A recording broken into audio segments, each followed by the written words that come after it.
আসসালামু আলাইকুম রহমতুল্লাহি ওয়া বারাকাতুহু।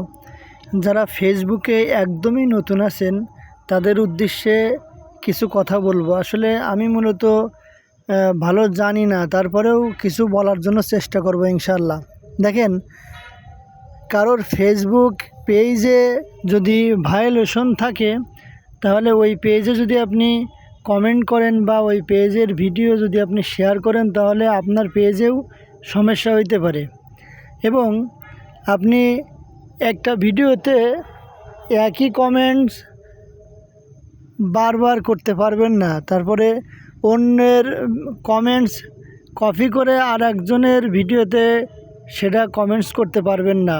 তারপরে আপনি একই ভিডিও একবার ছাড়ছেন, সেটা আবার গ্যালারিতে থেকে গেছে, ওই ভিডিওটা ভুলক্রমে যদি আপনার পেজে আবার ছাড়া হয়ে যায় তাহলে কিন্তু আপনার পেজের জন্য বহুত বড় ক্ষতি হইতে পারে। এজন্য যারা যে সকল ভাই এবং বোনেরা একদমই নতুন আছেন তাদের উদ্দেশ্যে বলবো, তারা ফেসবুকের গাইডলাইন একটু মেনে চলবেন। ইনশাল্লাহ এখান থেকে হিউজ পরিমাণ অ্যামাউন্ট আপনি এখান থেকে ইনকাম করতে পারবেন। আর যদি আপনি ফেসবুকের গাইডলাইন না মেনে চলেন তাহলে আপনি যত কষ্টই করেন না কেন এখান থেকে কিন্তু আপনি একটি টাকাও ইনকাম করতে পারবেন না। দেখুন, আপনি যদি ইউটিউব থেকে অথবা অন্যের কোনো ভিডিও টিকটক থেকে ডাউনলোড করে এনে সেটা আপনার পেজ অথবা আইডিতে আপনি আপলোড করেন তাহলে কিন্তু আপনার 4 আনারও কোনো মূল্য হবে না সেই ভিডিও ছাড়ার। এজন্য সবসময় নিজের কন্টেন্ট ফেসবুক পেজে আপলোড করার জন্য চেষ্টা করবেন।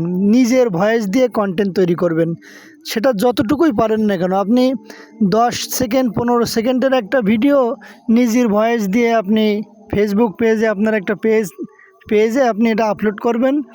ওই পেজ থেকে টাকা ইনকাম করার স্বপ্ন দেখবেন, সেটা বৃথা যাবে না।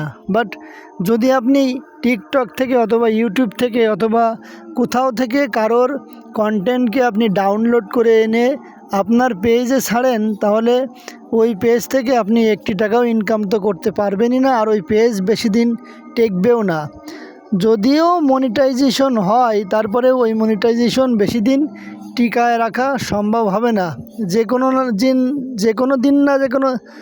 কোনো একদিন ওটা ওই মনিটাইজেশন ফেসবুক বাতিল করে দেবে।